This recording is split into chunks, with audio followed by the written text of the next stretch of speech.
Sewaktu saya SMA dulu, saya sudah sering pergi ke desa-desa, kampung-kampung untuk beritakan Injil.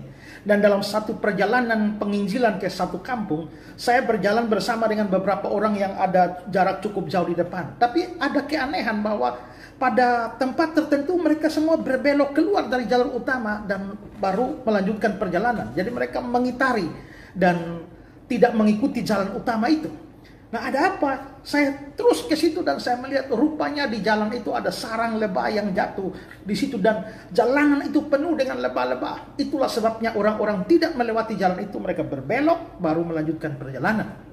Pada waktu saya melihat lebah-lebah itu, saya berpikir, kenapa saya harus berbelok? Bukankah saya sedang perjalanan melayani Tuhan, memberitakan Injil? Apalagi saya teringat bahwa pada waktu saya bertobat dulu ada firman Tuhan yang datang kepada saya. Yesaya 43 ayat 1. Aku telah memanggil engkau dengan namamu, engkau ini kepunyaanku. Lalu ayat 2 mengatakan bahwa kalau menyeberang sungai-sungai atau air tidak akan hanyut, melewati api tidak akan hangus. Lalu saya berpikir, Tuhan, kalau air tidak bisa menghanyutkan, kalau api tidak bisa menghanguskan, apalagi hanya sekedar lebah. Saya akhirnya berdiri menghadap lebah-lebah itu dan berkata, dalam nama Yesus, saya masuk menerobos kerumunan lebah itu. Dan apa yang terjadi, saudara-saudara?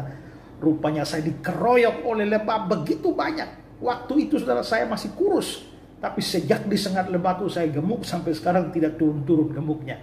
Saya dikeroyok oleh rombongan lebah sampai hampir mati di situ. Dan akhirnya ditolong oleh masyarakat, dilarikan ke puskesmas. Di situ lalu saya berpikir, Tuhan, kok janji Tuhan tidak terpenuhi? Tuhan janji bahwa melewati sungai tidak akan hanyut, api tidak akan hangus. Masa lebah sampai bonyok begini? Saya rasanya kecewa pada Tuhan. Tapi setelah itu saya ketemu Amsal 22 ayat 3. Kalau orang bijak melihat malapetaka, bersembunyilah ia. Tapi orang tak berpengalaman berjalan terus dan kena celaka. Saya akhirnya sadar saat itu menghadapi bahaya di depan saya terus berjalan. Ternyata saya bukan beriman, tapi saya sedang tidak berhikmat, saya sedang tidak berpengalaman.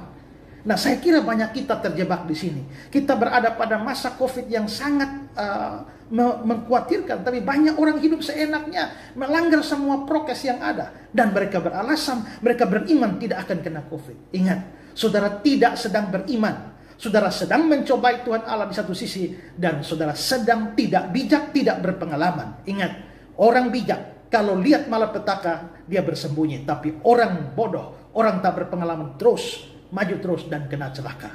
Pertanyaannya, saudara dengan mengabaikan prokes, saudara beriman? Atau sebenarnya saudara orang bodoh yang tak berpengalaman? Pikirkan ini dan jadilah bijak.